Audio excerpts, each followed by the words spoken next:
আমি প্রেগনেন্ট। হঠাৎ আগমন হওয়া লোকগুলোর সঙ্গে জোরাজুরিতে ব্যস্ততার মাঝেই নীরবকে উদ্দেশ্য করে কথাটা বলল নীতি। শীতের শুনশান নীরবতাপূর্ণ রাতে নীতির চিকন গলায় চেঁচানো বড্ড কানে বিঁধল নীরবের। বক্র চোখে চাইল, ঠোঁটের কোণে বুঝি ব্যঙ্গাত্মক হাসির রেখা ফুটল। যেন এহেন কৌতুকপূর্ণ বাক্য ইহ জীবনে নীরব কোনো দিন শোনেনি। লোকগুলোর ওকে নিয়ে টানা হ্যাঁচড়ায়, চোখে মুখে ভয়ের ছাপ পড়ল নীতির। ফর্সা চেহারাটা কেমন ফ্যাকাশে লাগছে। সে যে ভীষণ আতঙ্কিত বুঝতে বাকি রইল না কারো।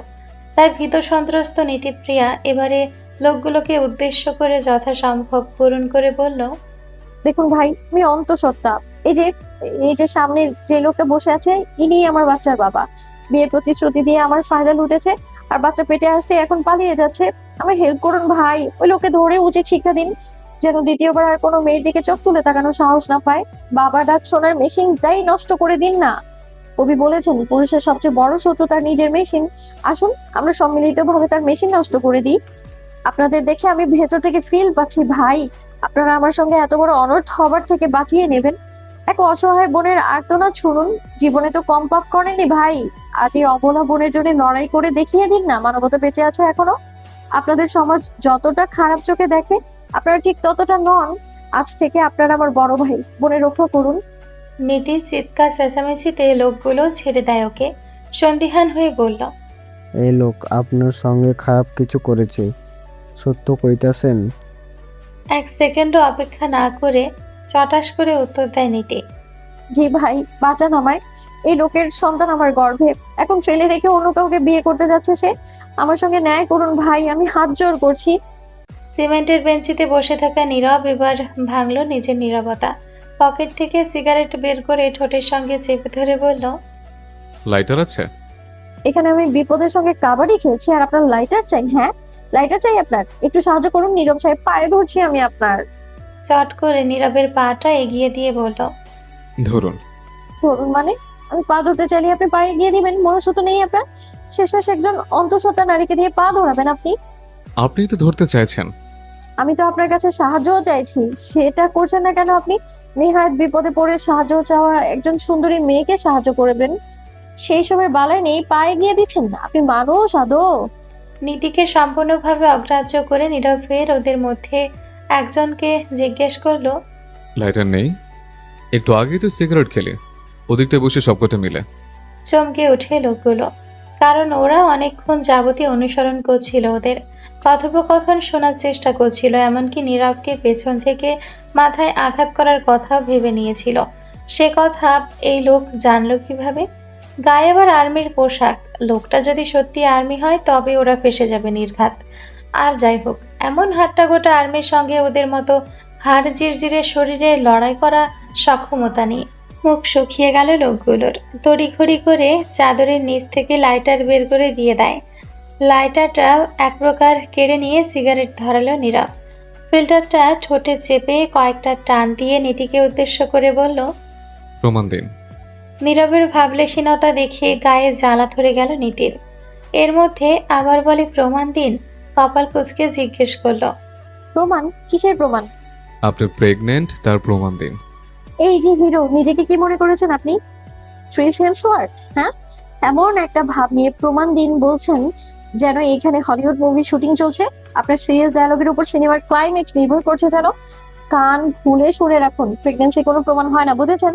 আমায় হেল্প করুন, নয়তো আমি নামাজ পড় মিষ্টি খাইয়ে প্রমাণ দেবো আপনাকে।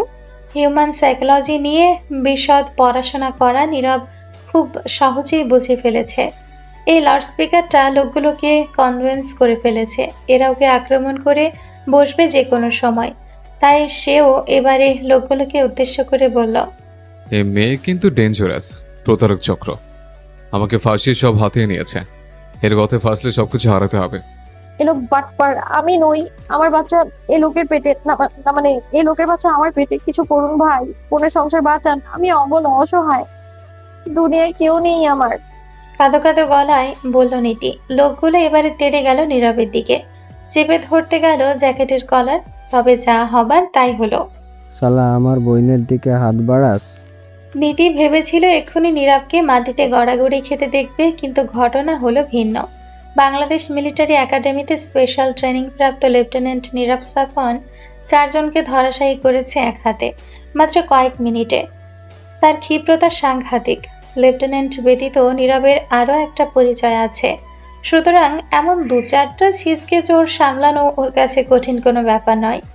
একটা আচর অবধি গায়ে লাগেনি ওর, অথচ ব্যথায় লোকগুলো নিচে শুয়ে ক্যাকাতে থাকে আহত জায়গাগুলো চেপে ধরে।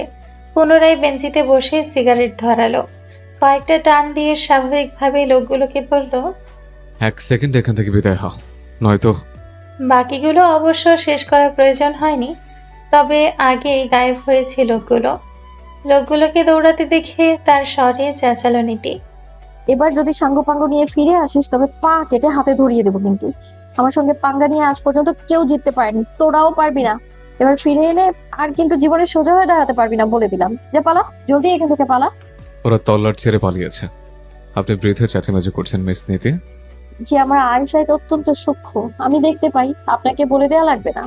By the way, congratulations, for what? আপনি প্রেগন্যান্ট। কথাটা শোনা মাত্র লাজুক হাসল নীতি। গলায় ঝোলানো স্কার্ফের কোনা আঙ্গুলে পেঁচিয়ে পেঁচিয়ে বলল, ধন্যবাদ নীরব সাহেব। আসলে এতক্ষণ আপনাকে এটাই বলতে চেয়েছিলাম। বোঝেনি তো, সংকোচ বোধ হচ্ছিল। আমি আবার ভীষণ লাজুক তো, অপরিচিত কারোর সঙ্গে কথাই বলতে পারি না। ইন্ট্রোভার্ট টাইপ তো আমি। আপনি নিশ্চয়ই এখন ভাবছেন আমার মতো ইন্ট্রোভার্ট টাইপের মেয়ে জার্নালিস্ট হলে দেশটা রসাতলে যাবে। আমারও তো তাই মনে হয়, তাই আপনার কাছে আমার একটা সিক্রেট শেয়ার করে ফেললাম আর কি। নীতির কথায় রহস্যময় হাসল নীরব। সামনের দিকে এগিয়ে যেতে যেতে বলল, আপনি প্রেগন্যান্ট সেই জন্য পালাচ্ছেন মিস নীতি? আনন্দে 2-4টা লাভ ঝাঁপ দিয়ে ফেলল নীতি। প্রফুল্ল চিত্তে বলল, অফকোর্স। আপনার আইকিউ সন্ধ্যে থেকে আমার সঙ্গে থেকে থেকে দেখেছেন কতটা বেড়ে গিয়েছে। আমার বয়ফ্রেন্ড আছে বুঝলেন, ফ্রান্সে থাকে 1 বছর যাবত। 6 মাস আগে একবার এসেছিল, আবেগ ধরে রাখতে না পেরে কিছু মিছু হলো, তারপর বুঝে নিত। এইসব নিয়ে তো আবার খোলামেলা কথা বলা যায় না। চলুন, ওই দিকটা একজন চাচা আছেন, পিঠা বিক্রি করছেন সম্ভবত। রাত বিরেতে আমার আবার ক্রেভিংস হয়, এখন পিঠা ক্রেভিংস হচ্ছে। টাকা নিয়ে টেনশন করবেন না একদম, আমার পার্স ব্যাগে আছে। আচ্ছা, আপনি ট্রেন থেকে যখন ঝাঁপালেন তখন আমার ব্যাগটা নিয়ে ঝাঁপিয়ে পড়তেন। আপনি পঞ্চগড় কেন যাচ্ছেন? ওইদিকে হিমালয়ে চলে যাবেন নাকি? ধ্যানে বসবেন? কত বছরের তপস্যা করবেন? আধ্যাত্মিক জ্ঞানের আজকাল কত মানুষ তপস্যা করছে আগেকার মনীষীদের মতো। আচ্ছা, ওনারা না খেয়ে থাকতো কি করে? আর কথা বলতো না, ওনাদের মনে হয় আপনার মতো মেন্টাল প্রবলেম ছিল। হ্যাঁ, মেন্টাল প্রবলেমের কথা শুনে খুক খুক করে কাশল নীরব। চা কোথায় পাই আপনার জন্য নীরব সাহেব বলেন তো? আমাদের ট্রেন ধরতে হবে মিস নীতি, আমরা পিকনিকে যাচ্ছি না। কিন্তু আমার তো পিকনিকের ফিল হচ্ছে জানেন। ফাইনালি আমি থলথলে ভুঁড়িওয়ালা সরকারি চাকরিজীবীর হাত থেকে রক্ষা পেলাম। বান্দা সুন্দরী দেখে বিয়ে করতে এসে দেখবে বউ গায়েব। সুন্দরী বউ তপস্যা ছাড়া পাওয়াই যাবে না। আর তুই বেটা অমন ভুঁড়ি নিয়ে সুন্দরী বউয়ের স্বপ্ন দেখিস? আচ্ছা নীরব সাহেব, আপনার ফেভারিট হিরো কে? আরে বলেই ফেলুন, এত কথা জমিয়ে রেখে কি লাভ বলুন তো? আমি তো আর পাড়ার আন্টি নই যে আপনাকে জাজ করব। এখনো জাজ করছি না যে পত্রিকায় আপনার খবর ছাপিয়ে দেব। বরং আপনার সঙ্গে আমার আর কোনোদিন দেখাই হবে না। নিজে যত সিক্রেট আছে শেয়ার করে ফেলুন না। আপনার গার্লফ্রেন্ড আছে? লজ্জা পাবেন না। দেখুন, আমি আপনাকে বিয়ের আগে প্রেগনেন্ট হয়ে গিয়েছি, সেটাও শেয়ার করে ফেললাম। আর আপনি আপনার গার্লফ্রেন্ডের নাম শেয়ার করতে ভয় পাচ্ছেন? আজ বলেই ফেলুন, নাকি গার্লফ্রেন্ড নেই? অবশ্য যদি শুনি নেই, তবেও আমি আশ্চর্য হব না। কেন বলুন তো? আপনার যে কোষ্ঠকাঠিন্য মার্কা চেহারা, টাফ লুকের অ্যাটিটিউড, এসবে মেয়েরা আজকাল দামই দেয় না। আমি মেয়ে তো, আমার চেয়ে ভালো আর কে জানবে বলুন? আর আমার একটা কাজিন আছে জানেন, ওর নাম সমুদ্র। ও পুরো আমার জন্য পাগল, আমাকে ছাড়া কিচ্ছু বোঝে না, একদমই না। একা পেলেই না চুমু দিতে থাকে জানেন, কখনো এখানে কখনো সেখানে। আমি আমার কন্ট্রোললেস হয়ে যাই, আমিও দিয়ে ফেলি। একাধারে বাজতে থাকা লাউড স্পিকারের শব্দে তপ্ত শ্বাস ফেলল নীরব। বলল, মিস নীতি, আপনার চিকিৎসা প্রয়োজন। প্লিজ কনসালটেন্টের চিকিৎসা সেবা নিন। You are not normal. আর একটা কথা যদি আপনার মুখ থেকে বেরোয়, তবে আমি নিজ দায়িত্বে আপনাকে বাসায় পৌঁছে দিয়ে আসবো। তখন ভেবে দেখুন আপনার বিয়ে হয়ে যাবে। কপালের কাছে আঙ্গুল ঘষে কথাগুলো বলে জোরে হাঁটা করে নীরব। ওদিকে নীতি সে তো পড়ল ফ্যাসাদে। ধারালো গলায় বলল, এখন আমি বেশি কথা বলি? কোনো প্রয়োজন নেই তোর মতো বদমাইশের ক্ষেত নেওয়ার আমার। আমি নিজেই চলে যেতে পারবো। আমার চিকিৎসার প্রয়োজন? আমি পাগল? আর তুই কি রে, কোষ্ঠকাঠিন্যের রোগী? 100 বছরের মল জমে আছে তোর পেটে, যার কারণে সবসময় চেপে থাকিস তুই। আমার ভোকাল কর্ড দিয়ে আমি আপনার পারমিশন নিয়ে কথা বলবো? হ্যাঁ, জীবনেও না। একটু সাহায্য করে এখন ভাব নিচ্ছে শালা ফেক জ্যাকেট পরা আর্মি। এই আমি গেলাম। সি ইউ নেভার নীরব সাহেব। তুই পঞ্চগড় যা নয়তো মিশর যা, আমার দেখার বিষয় না সেটা, কিন্তু তোর চেহারা যদি আমি আরেকবার দেখি না তোকে বোঝাবো তখন আমি। এই নীতির সঙ্গে পাঙ্গা নিয়ে কেউ জিততে পারে না, ওকে? কথা শেষ করে নীরবকে আর কিছু বলার সুযোগ না দিয়ে কুয়াশার আড়ালে মিলিয়ে গেল নীতি। নীতির ঘুম ভাঙলো বাড়িতে তুমুল হইচই শুনে। নড়ে চড়ে বালিশটা মাথার উপর চেপে ধরেও লাভ হলো না, বরং গোটা বাড়িটা যেন কেউ ইচ্ছে করে ওর মাথার উপর এনে ফেলতে চাইছে। মেজাজটা বিগড়ালো এক লহমায়। কেন এবারে সবাই হুট করে ওর শত্রু বনে গেল কেন? একটু শান্তিময় ঘুমোনো দায় কেন? কিন্তু দুটো বালিশে নিজের মস্তকখানা বার্গারের পেটির ন্যায় চিপকে রাখলেও উত্তর মিলবে না অবশ্যই। অগত্যা তীব্র অনিচ্ছায় উঠে বসলো নীতি। ঢুলতে ঢুলতে এলো নিচতলায়। পরনে বহুদিনের পুরনো টি শার্ট, বেশ কয়েক জায়গায় ছেঁড়া। টি শার্টের ওপর একটা প্রিন্টেড বড়সড় হাঙর সবগুলো দাঁত বের করে হাসছে। ট্রাউজারটাও বেশ কয়েক জায়গায় ছেঁড়া। চুলে বোধ হয় 1 সপ্তাহ যাবৎ তেল চিরুনির ছোঁয়া হতে বঞ্চিত। সবচেয়ে করুণ অবস্থায় আছে টি শার্ট। নীতি যখন 10ম শ্রেণীতে ছিল, এটা তখন ছোট মামার বাসায় বেড়াতে গিয়ে ঢাকা নিউ মার্কেট থেকে 100 টাকা দিয়ে কিনেছিল নীতি।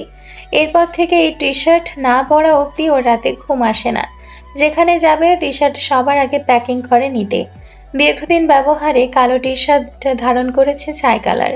তাতে অবশ্য নীতির অসুবিধা নেই। বিখ্যাত ক্রিকেটার বাবর আজম সিরিজ খেলতে কিংবা ওয়ার্ল্ড কাপ খেলতে যেই দেশে যান, সবসময় নিজের বালিশ নিয়ে যান। প্রায়শই বিভিন্ন বিমানবন্দরে তাকে বালিশ সাথে ঘোরাফেরা করতে দেখা যায়। অন্য কোনো বালিশে তিনি ঘুমাতে পারেন না।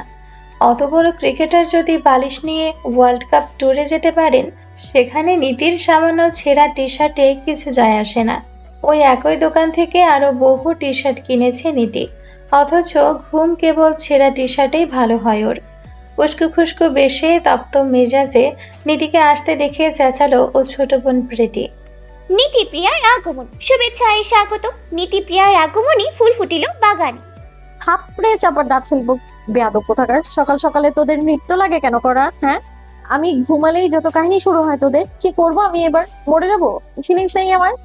ওদিকে কোথা থেকে এসে মেয়ের কান টেনে ধরলেন নীতির আম্মাজান। ঘড়ির দিকে কান টেনে মেয়েকে দেখিয়ে বললেন, বেলা বাজে 14টা, এখন তোমার কাছে সকাল মনে হচ্ছে? বলেছিলাম না বাড়িতে মেহমান আসবেন, ওনারা এলো বলে।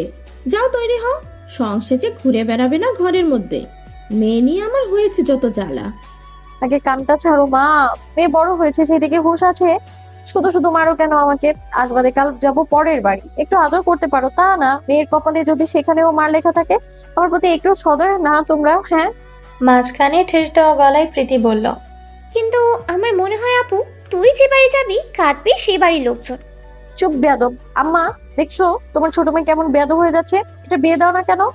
বলে মায়ের হাত থেকে কান ছাড়িয়ে নিয়ে সোফায় চিৎপটাং হয়ে ফের শুয়ে পড়ল নীতি। এদিক ওদিক চেয়ে বলল, আজ আবার কোন মেহমান আসবে মা? মেয়েকে ফের শুয়ে পড়তে দেখে তপ্ত শ্বাস ফেললেন লতা বেগম।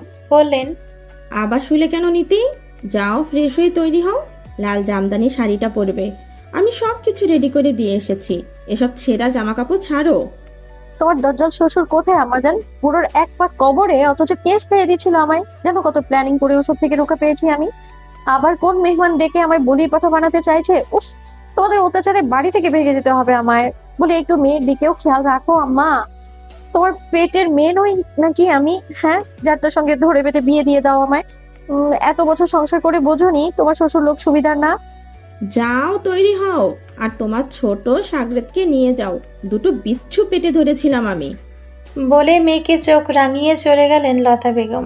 এই বিচ্ছুকে তিনি কি খেয়ে যে পেটে ধরেছিলেন, হাড় মাংস জ্বালিয়ে খেলেও একেবারে। মা চলে যেতেই প্রীতিকে উদ্দেশ্য করে বলল, দাদুর কোন মেহমান আসবে রে প্রীতি? ওই সরকারি চাকরিজীবীর ফ্যামিলি? বোনের পাশে এসে শুয়ে পড়ল প্রীতি।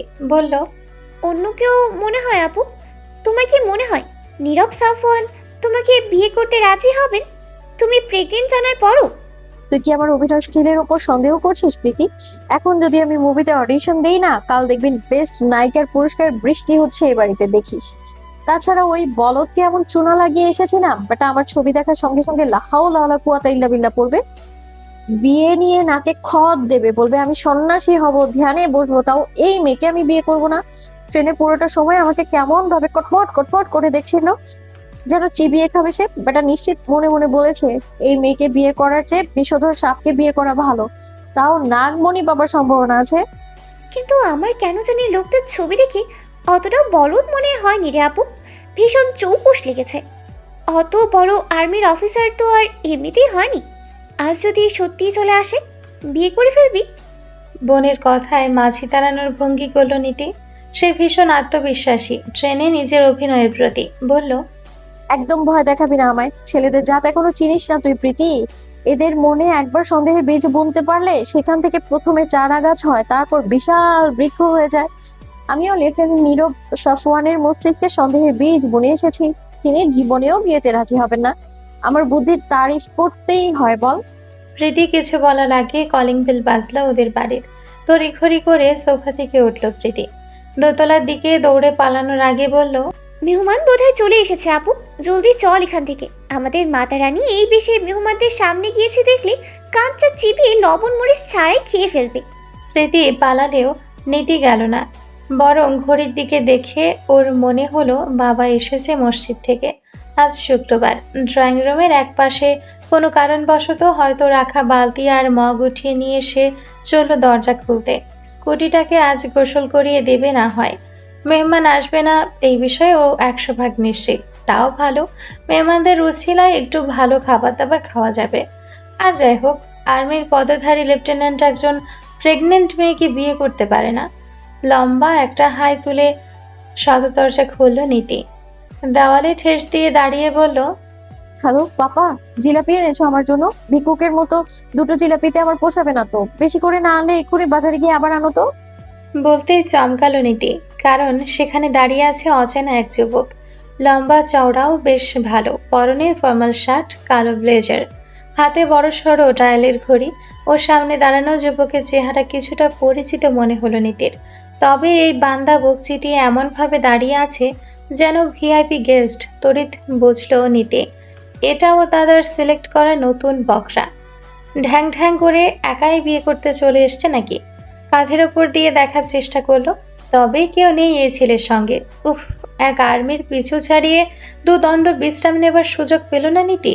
তার আগে কোথা থেকে আরেকজন বড়দের সন্ধান করে ফেলেছে ওর বাড়ির লোক। কোনো অসুবিধা নেই, ওই বেটা আর্মিকে যেভাবে হেনস্থা করেছে এই চান্দকে আরো বেশি হেনস্থা করবে নীতি। বিয়ের স্বাদ একেবারে মিটিয়ে দেবে আজ। পা থেকে মাথা পর্যন্ত তীক্ষ্ণ নজরে পর্যবেক্ষণ করে ঝাঁঝালো কণ্ঠে বলল, হু আর ইউ? ওই প্রান্তের মানুষটাও যেন তৈরিই ছিল। সেও একই রকম ভাবেই বলল, হু আর ইউ? এখন ভিক্ষে হবে না, মাফ করেন। এমন ভাবে বাসা বাড়িতে ভিক্ষে না করে থালা নিয়ে মসজিদের সামনে বসুন। আমি ভিক্ষুক নই। আর আপনি যান, পোশাক আশাক দেখে মনে হচ্ছে কাজের লোক। বাড়ির মালকিনকে ডাকুন, বলবেন হবু জামাই এসেছেন। কে হবু জামাই? আমি? বিজ্ঞের মতো দুপাশে মাথা নাড়ল নীতি। দৃঢ়স্বরে বলল, হবু জামাই? কিন্তু দেখে লাগে চোর ছেঁচড়া। দারোয়ানটাকে আজকেই বিদায় করতে হবে। চোরটা সদর দরজা পর্যন্ত চলে আসছে, আর সে কি করছে?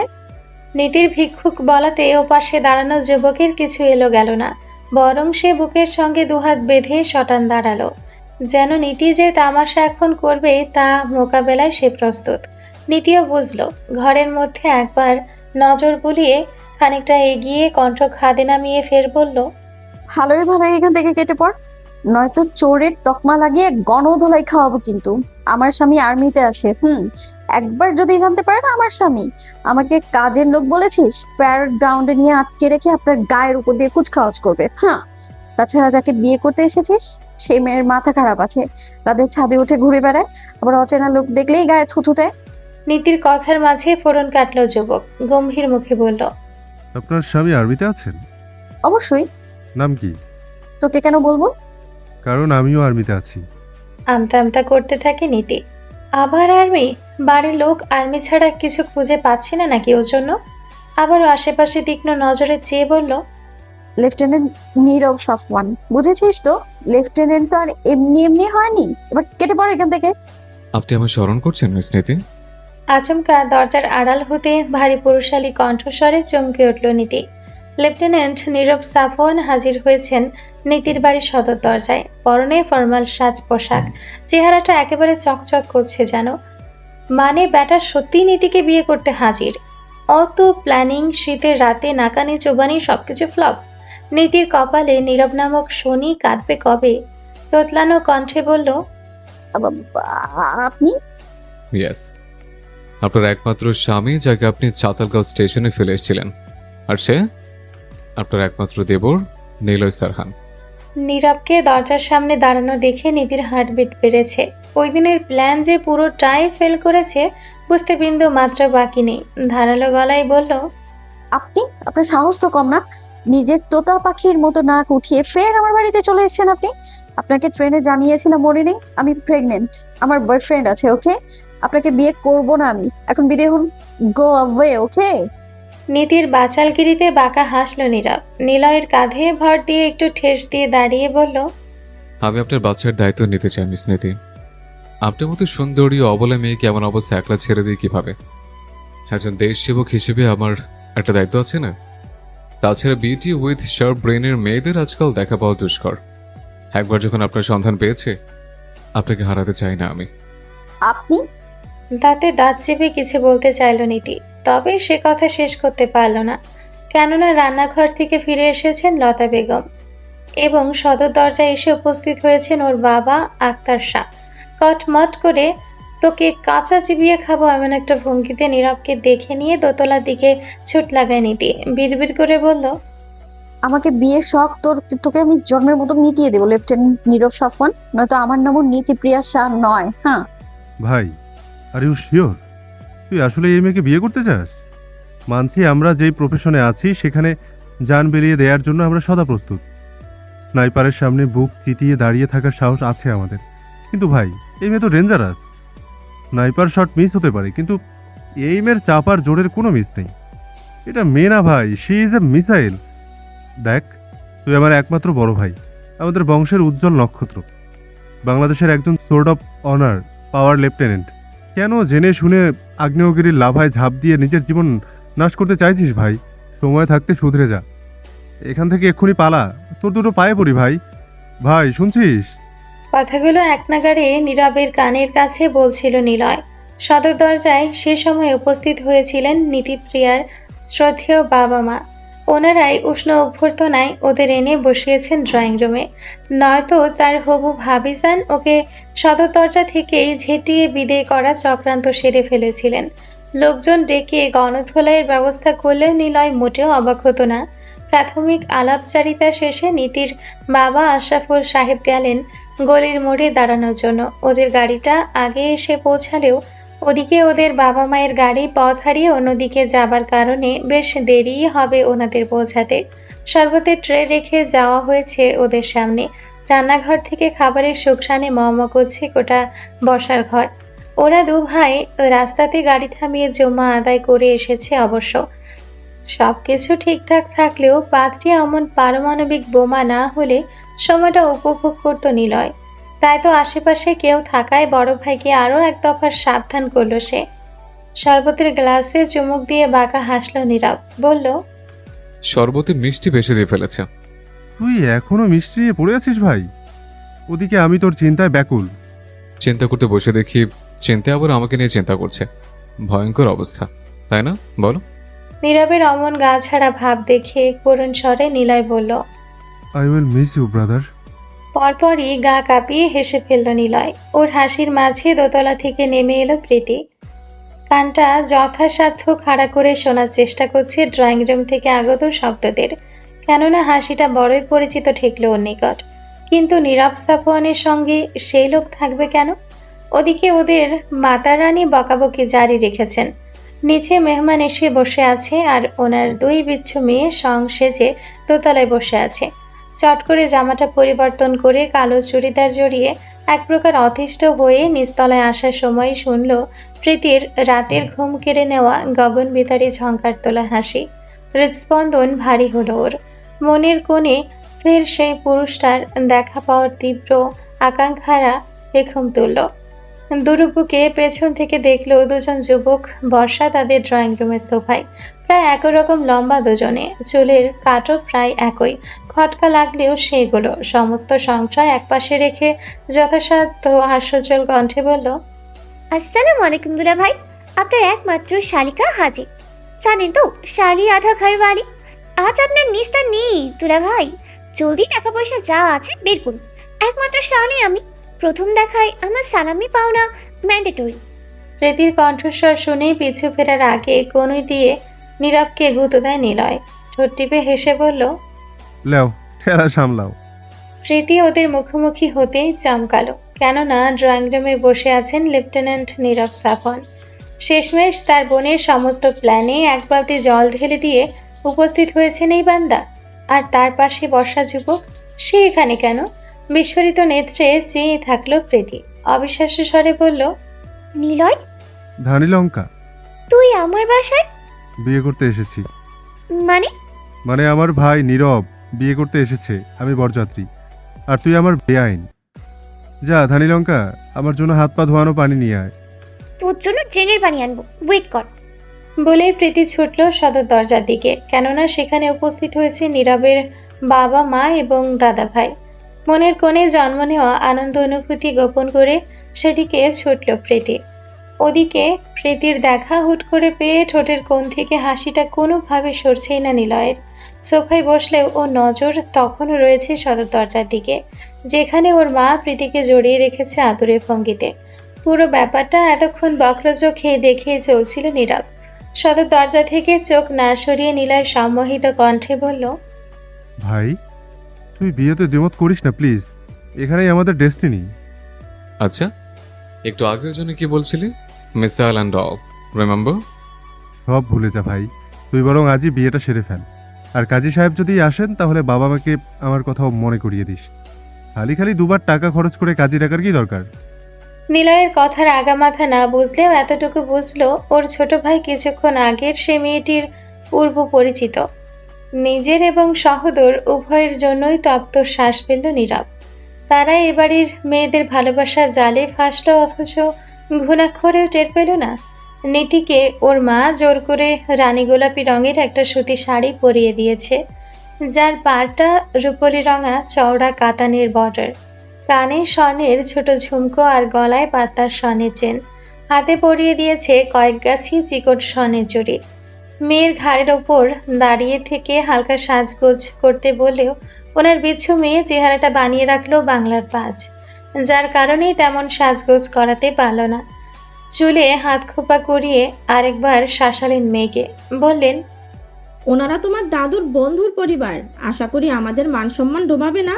মেয়ে হয়ে জন্মালে বিয়ে হওয়া ভবিতব্য, আজ না হয় কাল বিয়ের পিড়িতে বসতেই হবে। ভদ্র মেয়ের মতো নিচে এসো, বাড়িতে মেহমান এলে নিশ্চয়ই তোমাকে কেমন ব্যবহার করতে হয় সেটা শিখিয়েছি।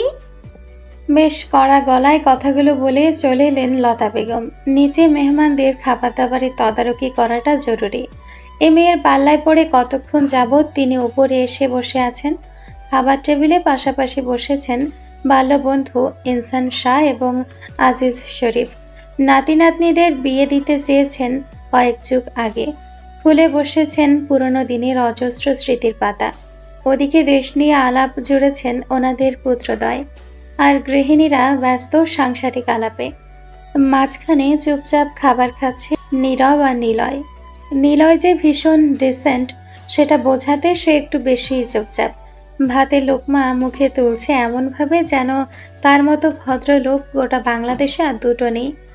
এক মেয়ের বিয়ের কথা পাকাপোক্ত করার সময় যেন আরেক মেয়ের কথাও পাকা হয়ে যায়। প্রীতি অবশ্য থেমে নেই, ইচ্ছে করে বেশ কয়েকবার মাংসের ঝোল ঢেলে দিয়েছে নিলয়ের পাতে। তাতেও কোনো রাগ হলো না নিলয়। সে তো জানে তার ধানি লঙ্কা কেমন। নীরব স্বভাবতই গম্ভীর, তার চলনে বলনে মিলিটারি মেজাজ চিলিক দিয়ে ওঠে। সবেই ভাতের লোকমা মেখে মুখে তোলার মাঝে সিঁড়ির দিকে চোখ পড়ল নীরবের। শাড়ি পরিহিত এক অপ্সরা যেন নীরবের জন্যই পৃথিবীতে নেমে আসছে আকাশ হতে। হাতের লোকমা মুখে নিতেও ভুলে গেল নীরব, বরং সেগুলো হাতের ফাঁক দিয়ে প্লেটে গিয়ে পড়ল। প্রসাধনীবিহীন একটু বাচাল কিন্তু ভীষণ আদুরে সেই নারীর বধূ বেশে বিমোহিত হলো।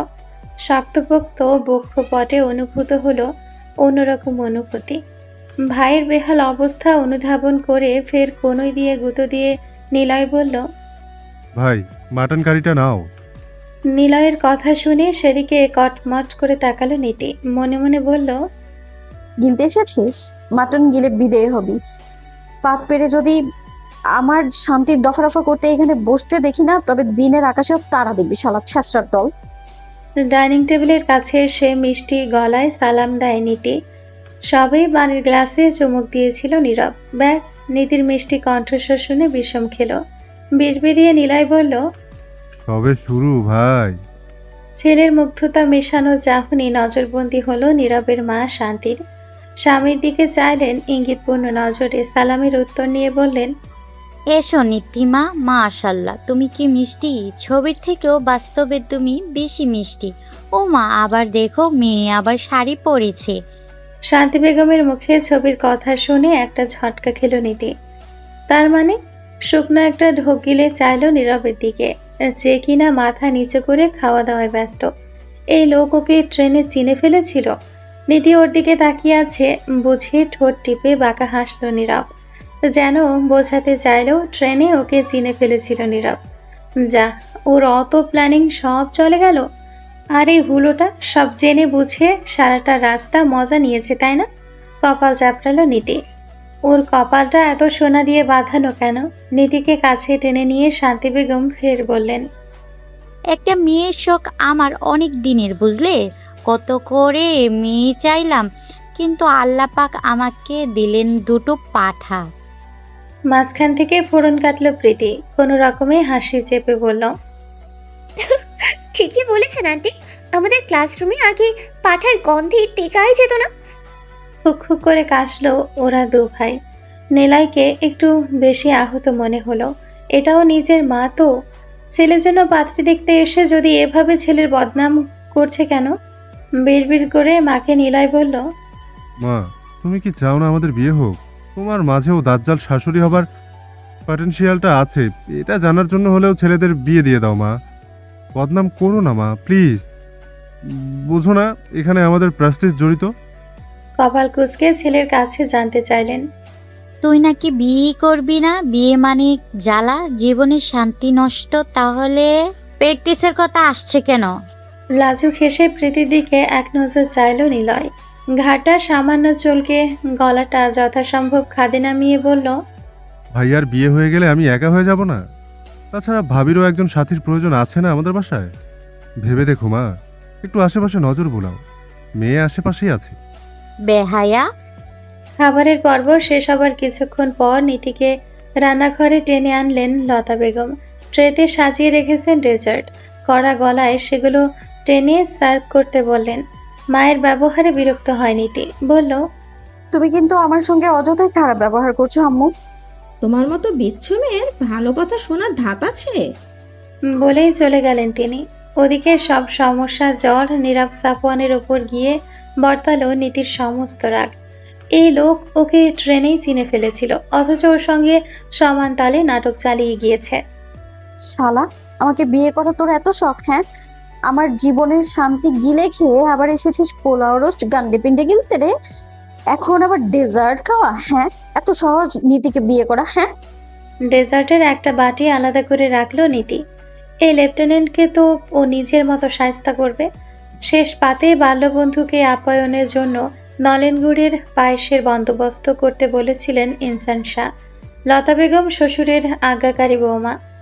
ঘন জাল করা দুধে নলেন গুড় মিশিয়ে রেঁধেছেন পায়েস। সুঘ্রাণ বেরিয়েছে পায়েস থেকে ভীষণই। হালকা লাল বর্ণের পায়েসটা দেখে একটা দুটি খেলে গেল নীতির আনন্দ জোরে। ঠোঁট টিপে হাসলো ড্রয়িং রুমের বারান্দায় শটান দাঁড়ানো লম্বা চওড়া মানুষটাকে দেখে। বিয়ে করার এত শখ, তাই না? তবে লেফটেন্যান্ট সাহেবকে একটু জামাই আদর করা যাক। এদিক ওদিক চেয়ে রান্নাঘরের তাক থেকে নামিয়ে নিল মরিচ গুঁড়োর গোটা। নলেন গুড়ের পায়েস হবার কারণে নীরবের জন্য নির্ধারিত বাটিতে খানিকটা মরিচের গুঁড়ো মিশিয়ে দিলেও তেমন পরিবর্তন এলো না। তবে শুধু মরিচের গুঁড়ো মিশিয়েই ক্ষান্ত দিল না, এক মুঠো লবণ মিশিয়ে দেয় পায়েসের মধ্যে। ভালোভাবে মিক্স করে আরও খানিকটা পায়েস দিয়ে ঢেকে দেয় সব কিছু, যেন মরিচের গুঁড়োর স্মেল না আসে। গুনগুন করে গান গাইতে গাইতে রান্নাঘর থেকে বাইরে এলো নীতি। সবাইকে ডেজার্ট সার্ভ করে এলো নীরবের কাছে। সে একটু সাইডে এসেছিল মোবাইলে কথা বলার জন্য। নীতি ট্রে হাতে নিয়ে ঠোঁটের কোণের মিষ্টি হাসি এবং লাজুক ভঙ্গিতে হেঁটে আসা সবটা যেন সিনেমার মতো সুন্দর। তথাকথিত অ্যারেঞ্জ ম্যারেজ বহু বছর ধরে এমনটাই হয়ে আসছে। আর চোখে দেখা লাজুক হাসি, এসবই তো অচেনা দুজনের কাছে আসার, মন মিলে যাবার প্রথম শর্ত। কিন্তু নীতির বেলায় আদৌ দৃশ্যপট এমন হওয়া উচিত? কখনো না। মোবাইলে কথা শেষ করে পিছু ফিরতে নীরবের চোখাচোখি হলো ম্যাজেন্টা শাড়ির অপসরার। কিন্তু এই লাউডস্পিকার এমন লাজুক হেসে দাঁড়িয়ে আছে কেন? আর্মি ট্রেনিংয়ে দরুন হিউম্যান সাইকোলজি নিয়ে বিস্তর পড়াশোনা করেছে নীরব। এই লাউডস্পিকারের ঠোঁট টিপে হাসা, চোখ জুড়ে খেলা করতে থাকা কৌতুকের ছাপ অন্য কিছুর ইঙ্গিত দিচ্ছে। কিন্তু কি? আবার কোনো প্ল্যান করে এসেছে মেয়েটা? কপাল কুঁচকে সন্দিহান হয়ে বলল, কিছু বলবেন মিস নীতি?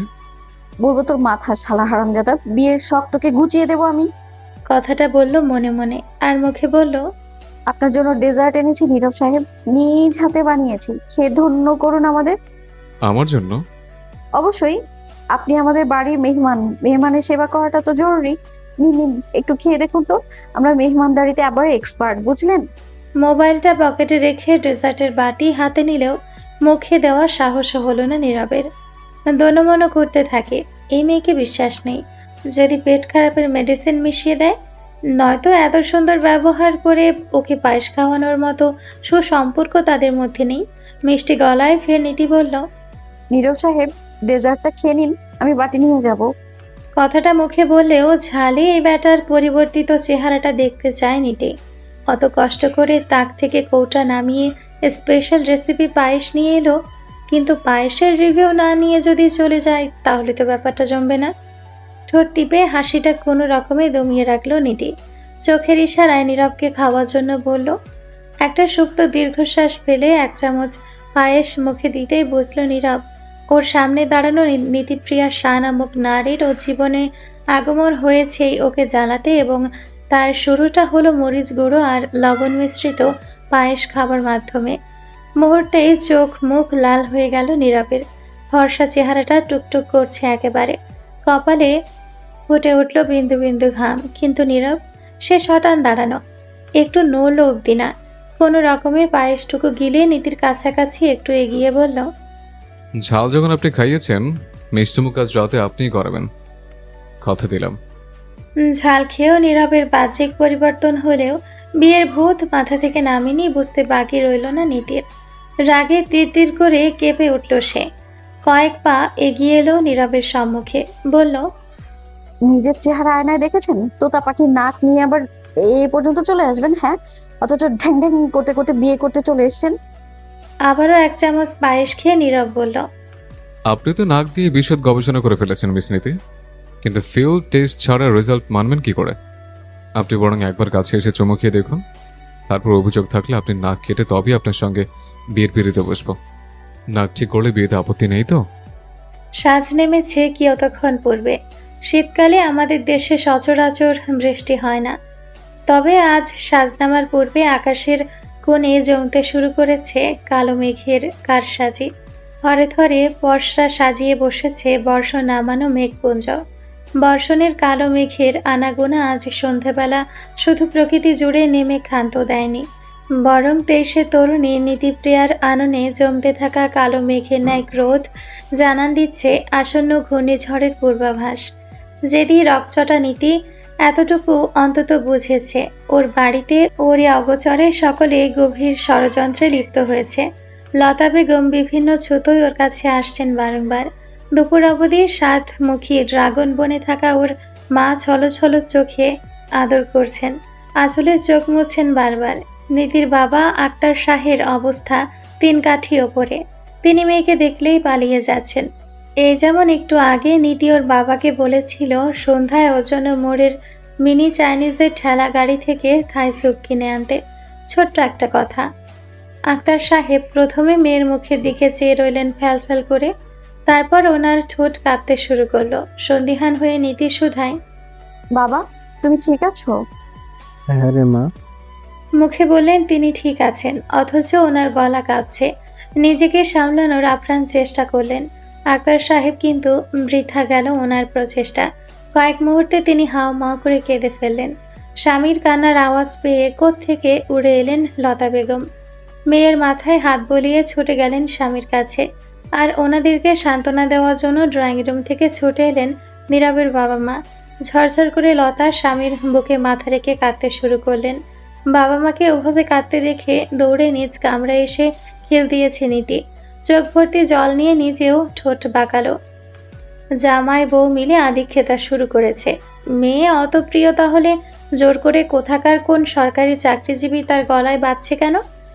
নীতি নিজের অবচেতন মনের সন্দেহে ঠিকই ধরতে পেরেছে।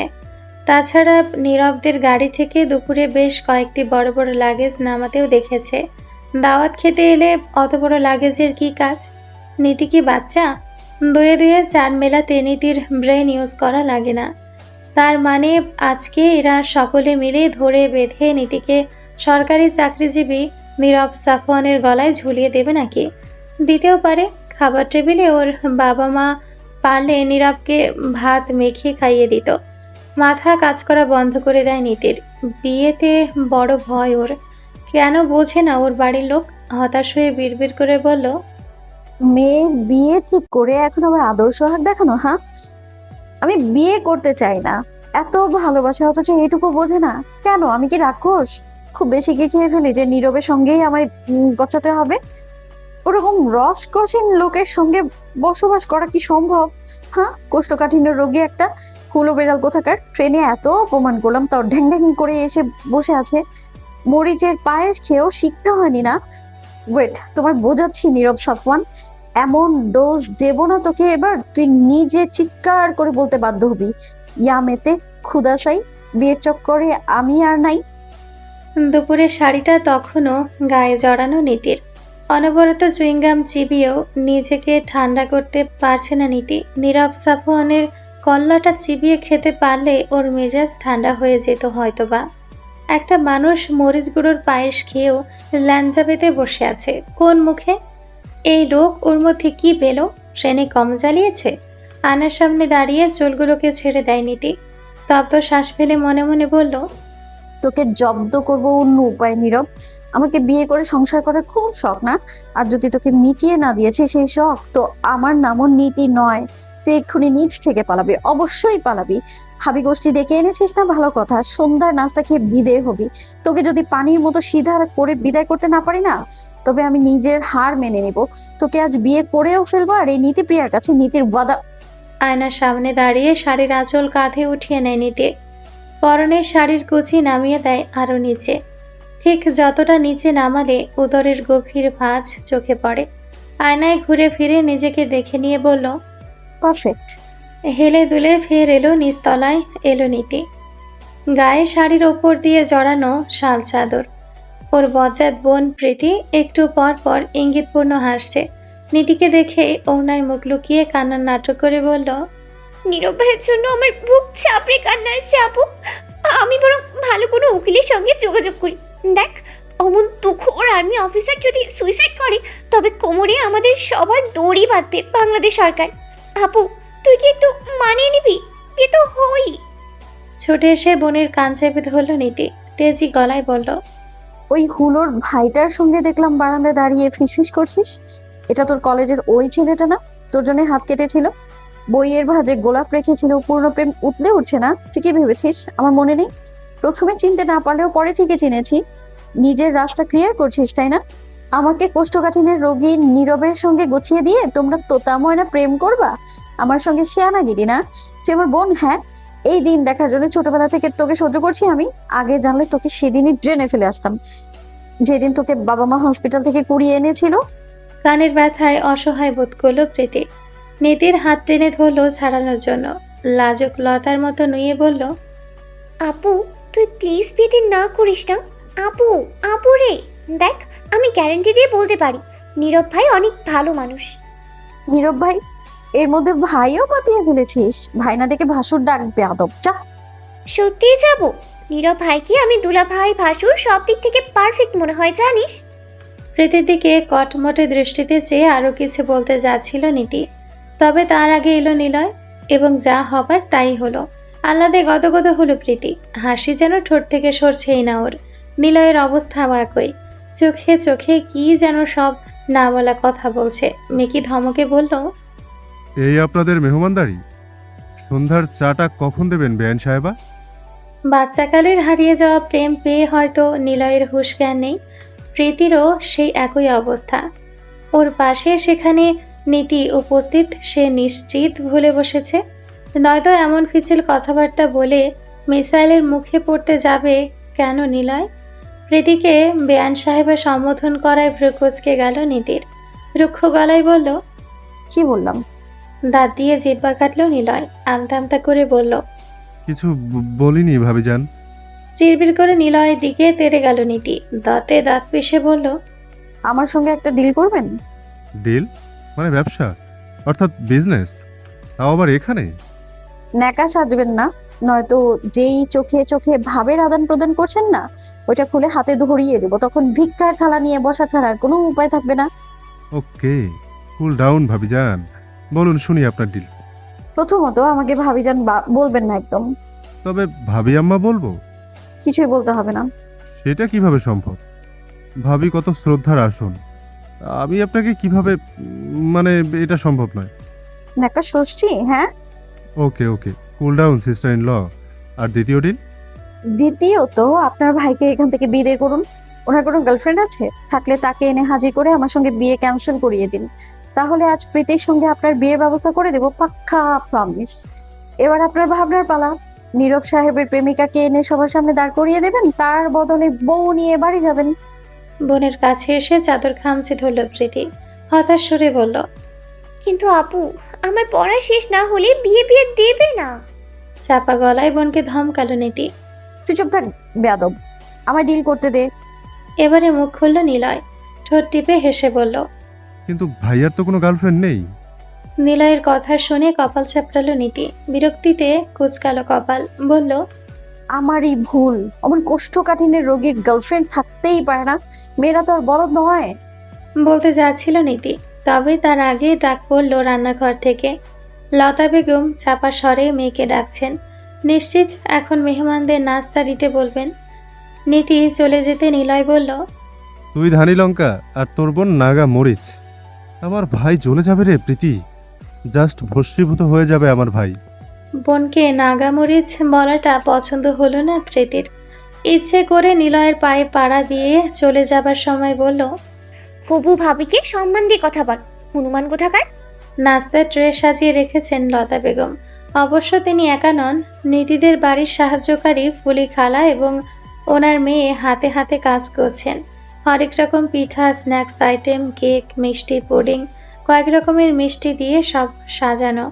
নীতি আসতেই লতা বেগম ধমকালেন, কখন থেকে ডাকছি তোমায়, যাও মেহমানদের জন্য নাস্তা নিয়ে যাও।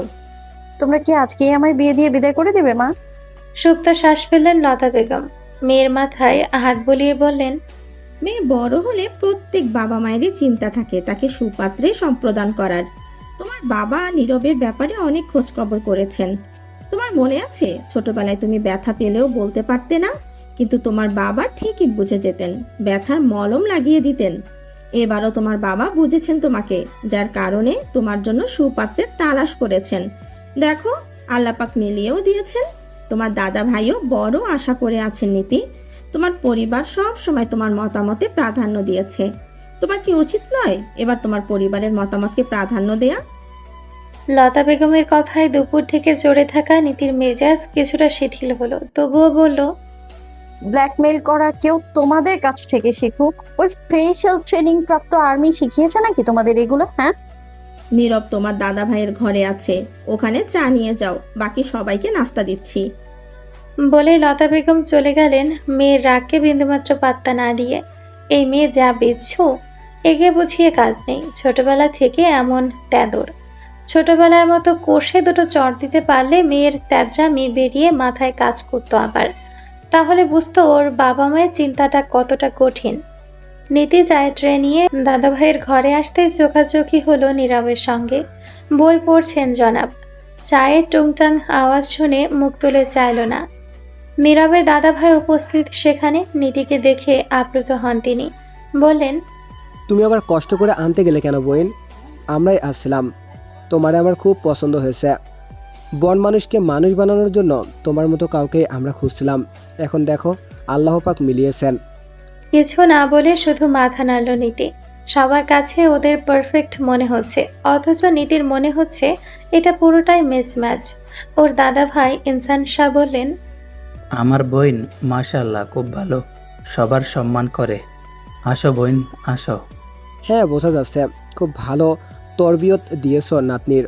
আচ্ছা চলো আমরা একটু বাইরে যাই, হবু মিয়া বিবি একটু কথা বলুক, আপত্তি নেই তো? জিজ্ঞাসা করলেন শরীফ সাহেব। স্মিত হেসে সায় জানালেন ইনসান।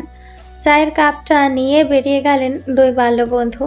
অন্যদিকে নীরব তখনও মনোযোগী বইয়ে, কারণ নীতির আনা কিছুই সে আর খাবে না। ঢের শিক্ষা হয়েছে। বেশ কিছুক্ষণ পর বই থেকে নজর উঠিয়ে সামনে তাকাতেই চমকালো নীরব। চায়ে চিনি মেশানো ছুতোয় নিচু হয়েছে নীতি, যার কারণে উন্মুক্ত হয়েছে উদর। তড়িৎ চোখ নামিয়ে নেয় নীরব। পরপরই দেখলো ওর সামনে নীতি বাড়িয়ে রেখেছে চায়ের কাপ। সেদিকে চেয়ে বাঁকা হেসে বলল, ন্যাড়া বেলতলা একবারে চায় মিস নীতি। আপনি চা এনেছেন, আপনি খান।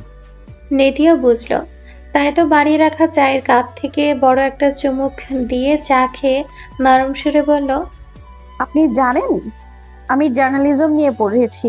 আমার কিছু স্বপ্ন আছে, আমি সেগুলোকে পূরণ করতে চাই। নারীর অধিকার নিয়ে কাজ করতে চাই আমি। আমাদের দেশে এখনো যৌতুকের দায়ে বলি হয় অসংখ্য মেয়েরা। নতুন ঘর বাঁধার স্বপ্ন নিয়ে পাড়ি জমিয়ে ওর ফিরে আসতে হয় লাশ হয়ে, কেউ বা জীবিত থেকেও মৃত, শুধু দেহটা আমাদের সামনে থাকে। আত্মার মৃত্যু অনেক আগেই হয় ওদের। আমি এসব কাপুরুষের মুখোশ উন্মোচন করতে চাই, তাদের যথাযথ শাস্তির আওতায় আনতে চাই।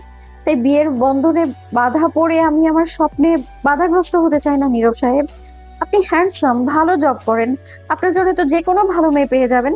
আমার স্বপ্ন পূরণে বাধা হয়ে দাঁড়াবেন না প্লিজ। আমি অনুনয় করছি আপনার কাছে। আমি প্রেগনেন্ট নই। ট্রেনে আমি জেনেই আপনাকে বিরক্ত করতে গিয়েছিলাম, এতটুকুই বলতে চাই। আই গেস আপনি বুঝে গিয়েছেন। আসছি। কথাগুলো শেষ করে আর দাঁড়ালো না নীতি। চায়ের কাপটা রেখে বেরিয়ে এলো সে ঘর থেকে। নীতি চলে যেতেই ও রেখে যাওয়া চায়ের কাপ হাতে তুলে নেয় নীরব। যেখানে চুমুক দিয়েছে গোলাপি লিপ বাম লেগে আছে সফেদ কাপে, ঠিক ওই জায়গা থেকে চায়ের কাপে চুমুক দিয়ে ফের মনোযোগী হলো বইয়ে। রাতের প্রায় 10টা। নীতিদের বসার ঘর আজ সরগরম হয়ে হট্টগোলে মেতে আছে সকলে। আক্তার শাহের ব্যবসায়িক পরিচিত বেশ কয়েকজন সহ এসেছে নিকটস্থ আত্মীয় স্বজন। ওদিকে মহিলারা ব্যস্ত রান্নাঘরে। যতই স্বল্প পরিসরে বিয়ে হোক, আক্তার শাহের কলিজার টুকরো। বড় মেয়ের বিয়ে বলে কথা। ঝটপট সিলেটের ঐতিহ্যবাহী নানা পদ খাবারের আয়োজন করেছেন। টেবিলে সেসব সাজানো রাজকীয় আয়োজনে। বসার ঘরের এক কোণে ডেকোরেশনও সেরে ফেলেছেন। ওই ঘরে আসছে যাচ্ছে, এতে পুরো হলঘরের অবস্থা একেবারে গমগমে। তবে যাদেরকে কেন্দ্র করে আজকের সাজ রব, তাদের মধ্যে একজন অবনত মস্তকে ড্রয়িং রুমের এক কোণায় নির্বিকার চিত্তে বসা। পরনে সাদা পাঞ্জাবি, মেরুন রঙের কোটি এবং সাদা পাজামা। দোতলা থেকে উকি দিয়ে নীরবকে দেখে একটা ভেঙচি কাটল নীতি। হুলো বিড়ালটা কেমন লেজ পেতে বসে আছে বিয়ে করার জন্য। সন্ধ্যের দিকে যখন বিয়ের কথা একেবারে পাকাপোক্ত করা হলো, তখনই বেঁকে বসল নীতি। সে কিছুতেই বিয়েতে মত দিবে না। 21 শতাব্দীর শিক্ষিত নীতিকে কোনোভাবেই মতবিরুদ্ধে গিয়ে ওর বাবা মা বিয়ে দিতে পারেন না। ব্যাস, এরপর থেকে শুরু হলো নীতির মায়ের ফ্যাসফেচে গলার কান্নাকাটি। দু চোখ ছাপানো জল দেখে স্তম্ভিত হয়ে যায় নীতি। ওদিকে ওর বাবা বারবার দীর্ঘশ্বাস ফেলছেন। কেঁদে কেঁদে নীতিকে বললেন, ছেলে তোর সঙ্গে কথা বলতে চায়। দ্বিধায় পড়ে যায় নীতি। নীরব এর আগেও অনেকবারই ওর সঙ্গে কথা বলেছে, তাহলে এখন আবার কিসের কথা? আর কথা বলবে এটা জানাতে ওর মা এমন কেঁদে ভাসাচ্ছে কেন? মুখে বললেও সে কথা। নীরব সাহেব আমার সঙ্গে কথা বলতে চাইছেন, এটা নিয়ে তুমি গঙ্গা যমুনা বান ডেকে আনছো কেন মা? ওনাকে ছাদে পাঠিয়ে দাও, যাচ্ছি আমি। ফের কান্নার রোল তুললেন লতা বেগম। মেয়ের হাতটা মাথায় চেপে ধরে বললেন, তুই আমাকে কথা দে নীতি, নীরবকে কোনো উল্টাপাল্টা কথা বলে বিয়ে ভেঙে দিবি না। আমি শুধু কথা বলবো মা। তোর কথায় তো আমার বিশ্বাস নেই। ঝট করে মায়ের মাথা থেকে হাত ছাড়িয়ে হনহন করে হেঁটে ছাদের দিকে এগোলো নীতি। তার আগে আরেকবার চাইলো মায়ের দিকে। তিনি তখনও কান্নাকাটিতে ব্যস্ত। এই মহিলার চোখে পানির ট্যাঙ্ক সেট করা হলো কেন নীতি বুঝেই পেল না। ছাদে এসে রেলিং ঘেঁষে দাঁড়ায় নীতি। ভালো ঠান্ডা পড়েছে। ওর গায়ে অবশ্য লাল চাদর ছিল, সেটা খুলে রেলিংয়ের একপাশে রেখে দেয় নীতি। দু হাতের তালু ঘষে হাত দুটোকে একটু উষ্ণতা অনুভব করানোর চেষ্টার মাঝে তাকিয়ে থাকলো ছাদের দরজার দিকে। লেফটেন্যান্ট নীরব সাফওয়ানের মার্চ টু ছাদ কর্মসূচি পালন করে কখন নীতিকে অতিক্রম করতে আসবেন, ঘাড় ঘুরিয়ে আবার তাকালো কুয়াশা জমে থাকা রেলিংয়ের ওপর। কিছুক্ষণ পর আবার পেছনে তাকাতে চমকালো নীতি, কেননা সেখানে দাঁড়িয়ে আছে নীরব। দূরত্ব বড় জোর 2 গজ। ছাদের অন্য পাশে জ্বলতে থাকা লাইটের আলো স্পষ্ট দেখল নীতি। তার বাবা মায়ের সিলেক্ট করা আদর্শ ছেলে ঠোঁটের ভাঁজে জলজল করছে সিগারেট, হাতে লাইটার। নীতি পিছু ফিরতে নীরব একটা সুপ্ত শ্বাস ফেলল। শিথিল হলো ওর কপালের ভাঁজ। বলল, মিস নীতি, আমাকে ছাদে আনার জন্য আপনার একটা ধন্যবাদ জমিয়ে রাখা হলো।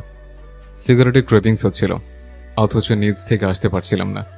শুনুন, আমার সিগারেট শেষ না হওয়া অবধি আপনার ছাদ থেকে বারোটা নিষিদ্ধ ঘোষণা করা হলো। নীরবের সহজ স্বাভাবিক ব্যবহারে চোখের পলক পর্যন্ত ফেলতে ভুলে গেল নীতি। চিবিয়ে চিবিয়ে বলল, আপনি নিঃশব্দে ছাদে এলেন কি করে, তাও আমার এত কাছাকাছি? জাদু জানেন আপনি? জি না মিস নীতি, আমি বাংলাদেশ সেনাবাহিনীর একজন super commando lieutenant, paramilitary special force, always armed and undercover agent.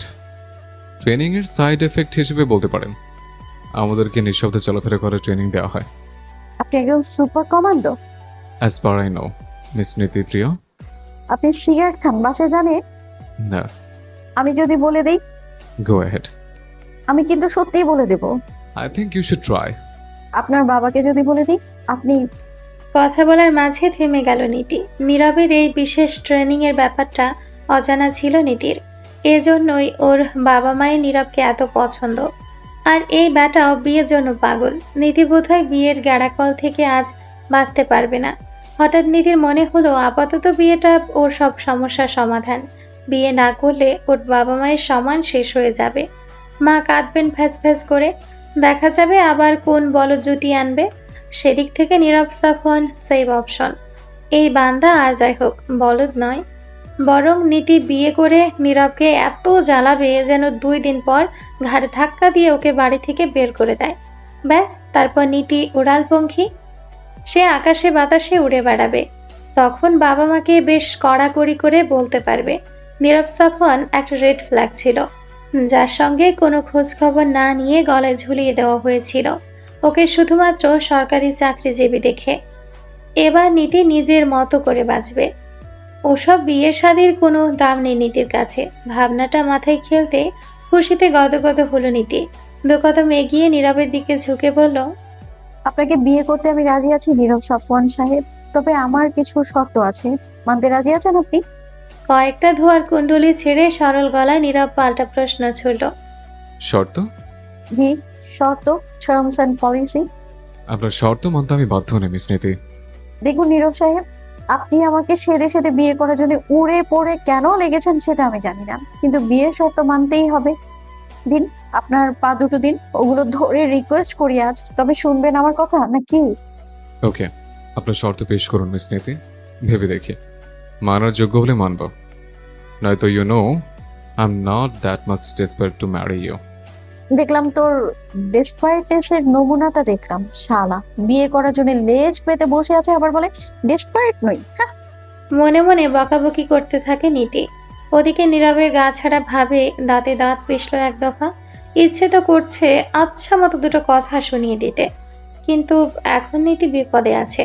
হাতে কাদায় পড়েছে, তাই নীরবের মতো চামচিকা ওকে লাথি দেবার সুযোগ পেয়েছে। ওকে, কোনো ইস্যু নেই, নীতি দিনও আসবে, তখন নীরবকে নাকে খততে হবে নীতি। ওর আকাশ কুসুম কল্পনার মাঝে ওর সামনে তুড়ি বাজালো নীরব। বলল, ঘুমিয়ে পড়লেন নাকি? না, ঘুমোয়নি। আপনি কান খুলে শুনে রাখুন। কানের জন্য আলাদা কোনো ঢাকনা নেই মিস নীতি, ওটা 24 ঘন্টা খোলা থাকে। অবশ্য এখন মনে হচ্ছে কান বন্ধ করে গেলে ভালো হতো, আমার শ্রবণ কেন্দ্র ক্ষতিগ্রস্ত হওয়া থেকে কিছুটা রক্ষা পেত। ফের আগুন চোখে তাকালো নীতি, বলল, শর্ত নং 1, অলওয়েজ লিসেন টু নীতিপ্রিয়া। অর্থাৎ আমি যা বলবো তাই হবে, কোনো ফিরতে প্রশ্ন করা যাবে না। আম রাইট অল দ্য টাইম, ওকে? শর্ত number 2, always follow the first rule. এবার বলুন আপনি রাজি? সিগারেটের ফিল্টার পায়ে চেপে নিভিয়ে দেয় নীরব।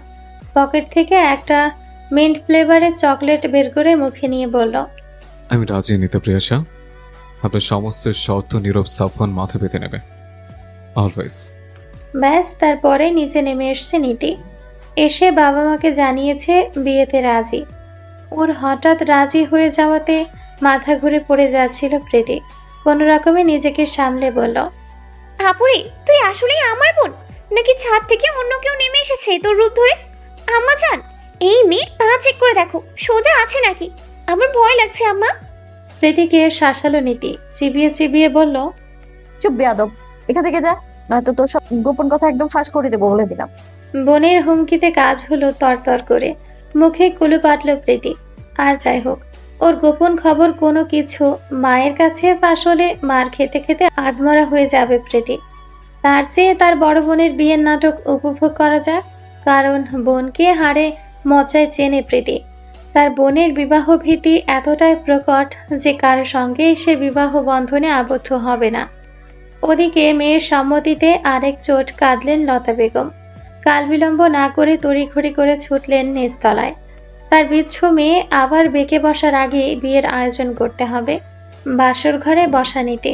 এটা অবশ্য তথাকথিত বাসর ঘর নয়, ওদের বাসার গেস্ট রুম। আজকের জন্য ওর বাসর ঘরে ট্রান্সফর্ম করা হয়েছে। এইটুকু সময়ের মধ্যে রুম ডেকোরেশনও করে ফেলেছে। ঘরের কয়েক জায়গায় শোভা পাচ্ছে ফুলদানি ভর্তি রজনীগন্ধার স্টিক। দেওয়ালে গোলাপ আর বেলি ফুল চিপকে দিয়েছে। আর মোটা মোটা মোট 9টা সুগন্ধি মোমবাতি জ্বালিয়ে রাখা। বাবারে, বাসরের আয়োজন দেখে তো মনে হচ্ছে নীরব আজ পাগলার সার হয়ে যাবে। যতই সার হয়ে যাও নীরব সাহেব, নীতিকে বাগে আনা এত সহজ নয়। বিয়ের জন্য নীতি নিজেও সাজগোজ করেনি, তবে লাল বেনারসি গায়ে জড়িয়েছে, মাথায় দিয়েছে লাল ওড়না। হালকা পাতলা গহনা আর প্রীতি এই রুমে আসার আগে মেকআপ করিয়ে দিয়েছিল। তবে মেকআপ টিস্যু দিয়ে রুমে প্রবেশ করতে মুছে ফেলেছে নীতি। ঘড়ির কাঁটায় প্রায় রাত 2টো। আজ আর ওর ঘুম হবে না। একজন অচেনা পুরুষের সঙ্গে এক ঘরে থাকলে কোনো মেয়েরই ঘুম আসবে না। এর মাঝে শুনল দরজা খোলার শব্দ। তবে সে এসেছেন। ওর মা বারবার করে বলে দিয়েছেন যেন পা ছুঁয়ে সালাম করে, তবে নীতি কোনো দিনও করবে না। গাঢ় হয়ে বসেই থাকলো সে, তো শব্দটিও করল না। তোমার কিছু প্রয়োজন নীতি? দরজার কাছ থেকে ভেসে আসা ভারী পুরুষালী কণ্ঠে প্রথমবারের মতো তুমি সম্বোধনে হকচকালো নীতি। কবুল বলার ঘণ্টাখানেকের মধ্যে এ লোকের অ্যাটিটিউড 180 ডিগ্রি বদলে গেল কিভাবে? এমনভাবে ওর সঙ্গে কথা বলছে যেন তাদের কত বছরের সংসার। তপ্ত শ্বাস ফেলে ধারালো গলায় বলল, জি, 1 বোতল বেশ প্রয়োজন। আপনি এনে দিতে পারবেন নীরব সাহেব? এতক্ষণ দরজার কাছে থাকলেও এবারে কিছুটা এগিয়ে বুকে হাত বেঁধে শটা নীতির মুখোমুখি দাঁড়ালো নীরব। ঠেস দেওয়া গলায় বলল, বলো কি, বিষের স্টক শেষ? তবে কাল লাগেনিও যে বিষ সংকটে পড়ে, তোমাকে বিয়ে না করলে জানতেই পারতাম না নীতিপ্রিয়। কেন? আপনি নাকি একজন সুপার কমান্ডো, তবে কি এতটুকু জানেন না কালনাগিনী মৃদু বিষধর, মানুষের জন্য ক্ষতিকর নয়, বরং ইকোসিস্টেম তাদের ভূমিকা গুরুত্বপূর্ণ। সচা তিনি অনেক রিসার্চ করেছে মনে হচ্ছে নীতিপ্রিয়া। আগে যদি জানতাম রেপটাইল প্রজাতির কেউ আমার বউ হবে, তবে অবশ্যই রিসার্চ করে রাখতাম। এনিওয়ে, বললে না তোমার কিছু প্রয়োজন? রাতের খাবারটাও তো খেলে না, চলো কিছু খেয়ে নেবে। এই এই, আমার সঙ্গে একদম চালবাজি করবেন না। একটু আগে কি বলেন আমি কালনাগিনী সজাতি? হ্যাঁ, মানে আমাকে সাপ বলছেন আপনি? আমি সাপ? তবে একটা ছবল দিয়ে এবার, হ্যাঁ, আমাকে বেহুলা ভেবে বসেন নাকি আপনি? এই ঘরে আসার পর থেকেই দেখছি আপনি আমাকে তুমি বলে সম্বোধন করছেন। আমি অনুমতি দিয়েছি আপনাকে, আমার সঙ্গে বেশি ফ্রাঙ্ক হবার চেষ্টা করবেন না একদম। আচ্ছা, আপনাদের কি যেন অনুমতি লাগে না বিয়ে করতে? হ্যাঁ, সেটা নিয়েছেন? বেশি হাঙ্কি পাঙ্কি করলে হেডকোয়ার্টার নালিশ করে দেবো, বুঝেছেন? খবরদার আমাকে তুমি সম্বোধন করেছেন তো। এই যে এখানে বালিশ রাখা, উঠিয়ে নিয়ে সোফায় শুয়ে পড়ুন, যান। বিয়ের পর জামাই বউ জড়ো করে ঘুমায়, তবে আমি সোফায় ঘুমাবো কোন দুঃখে নীতিপ্রিয়া? নিশুতি রাতের প্রথম প্রহরে অনাকাঙ্ক্ষিতভাবে বাধা পড়ে যাওয়া মানুষটির মুখ নিঃসৃত বাক্যটা শোনা মাত্র থবনে গেল নীতি। বিয়ের পরপরই তার পাল্টে যাওয়া সম্বোধন কথার টোনে রীতিমতো কিংকর্তব্য বিমূঢ় হয়ে নিশ্চল দাঁড়িয়ে রইল সে। কয়েক সেকেন্ডে নিজেকে সামলে নিয়ে শান্ত স্বরে বলল, আমার বাড়িতে দাঁড়িয়ে আপনি বলতে চাইছেন আপনি আমার সঙ্গে জড়াজড়ি করে শোবেন? আমার সঙ্গে, এটাই বলতে চাইছেন আপনি? হ্যাঁ, অফকোর্স নীতিপ্রিয়া। আগের মতো শটান বুকে হাত বেঁধে দাঁড়িয়ে ভাবলেশীনভাবে বলল নীরব। তবে ওপাশের মানুষটার অতটা দায়সারা ভাব হজম হলো না নীতির। এই লোককে শাসানোর বন্দোবস্ত আগেই করে ফেলেছিল নীতি এবং প্ল্যান মাফিক কাজ করলো বিন্দু মাত্র কালক্ষেপণ না করে। শাড়ির ভাঁজে রাখা চাকুটা বের করে নীরবের দিকে তাকল নীতি। চোখ মুখ জুড়ে তীব্র ক্ষোভ, রাগে গজগজ করতে করতে সে এগিয়ে এসছে নীরবের অনেকটা কাছাকাছি। ছোট্ট চাকুটা একটু বিধিয়ে দেওয়ার মিথ্যে চেষ্টা করে চিবিয়ে চিবিয়ে বলল, আমি নীতিপ্রিয়া শাহ। আজ পর্যন্ত হাঙ্কি পাঙ্কি করে আমার সঙ্গে কেউ জিততে পারেনি। আমার সঙ্গে ঘুমিয়ে দেখুন না, সকালে উঠে দেখবেন আপনি আছেন, কিন্তু আপনার ছোট পাখি একেবারে ঘ্যাচাং করে দেব। পাখির কোনো অস্তিত্বই থাকবে না, বুঝেছেন? চাকুটা আগে পিছু নিয়ে ইশারায় বোঝালো ঠিক কিভাবে চাকু দিয়ে ঘ্যাচাং করে পাখি কাটবে নীরবের। চাকু দেখে মেকি ভয় পেয়ে শুকনো ঢোক গিলল নীরব। বলল, I am afraid. You should, lieutenant Nirob Safwan. নীতির কাছাকাছি এগিয়ে আসার সুযোগ উপর্যুপরি সদ্ব্যবহার করল নীরব। নিজের ঠান্ডা হাতটা নীতির কোমরের বাঁকে চেপে ধরল হঠাৎই। বাসর রাতে নববধূর কাছ থেকে অমন হুমকি পাবার পরও কাণ্ডটা ঘটাতে এক মুহূর্তের জন্য ভাবল না। কানের কাছে মুখটা নামিয়ে গাঢ় স্বরে বলল, বাসর রাতে নিজের পায়ে নিজেকে গোড়াল মারে নীতিপ্রিয়া? আমার পাখি কেটে নিলে তোমার কি হবে? একবার চিন্তা করবে না? আমার চাইতে ওটা তোমার বেশি প্রয়োজন, নয়তো মাম্মা ডাক শোনা থেকে বঞ্চিত হবে তুমি। সদ্য বিয়ে করা অপরিচিত কিংবা স্বল্প পরিচিত স্বামী নামক লোকের অনাকাঙ্ক্ষিত স্পর্শে একটা বিদ্যুৎ খেলে গেল নীতির শরীর জুড়ে। কেমন যেন ঝিমঝিমিয়ে উঠল সর্বাঙ্গ। সেই সঙ্গে শ্রবণ গ্রন্থির খুব কাছাকাছি তার ঠোঁটকাটা জবাবে আরও নেতিয়ে পড়ল নীতি। তবে প্রতিরোধ গড়ে তুলল অবশ্যই।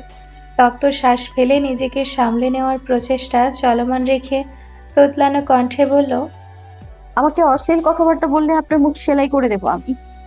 বলেই নিজেকে ছাড়িয়ে নেওয়ার চেষ্টা করে নীতি। তবে শক্ত সামর্থ্য বাংলাদেশ প্যারামিলিটারি স্পেশাল ট্রেনিং প্রাপ্ত নীরব সাফওয়ানকে সামান্য এক নারীর ধাক্কায় সরানো এতটা সহজ হবার নয়। বলা চলে বৃথায় গেল নীতির ওকে টলানোর প্রচেষ্টা। বরং ধস্তাধস্তির এক পর্যায়ে নীরব নিজের অন্য হাতখানা চেপে শাড়ি ভেদ করে চেপে ধরল কোমল উদরে। সঙ্গে সঙ্গে কটমট করে ভস্ম করে দেওয়া চাহনি নিয়ে বলল, আপনি আজ মার্ডার হবেন আমার হাতে, সত্যি। আপনাকে আমি মেরেই ফেলবো আজ। সবার আগে কাটবো হাত, মিলিয়ে নেবেন আপনি।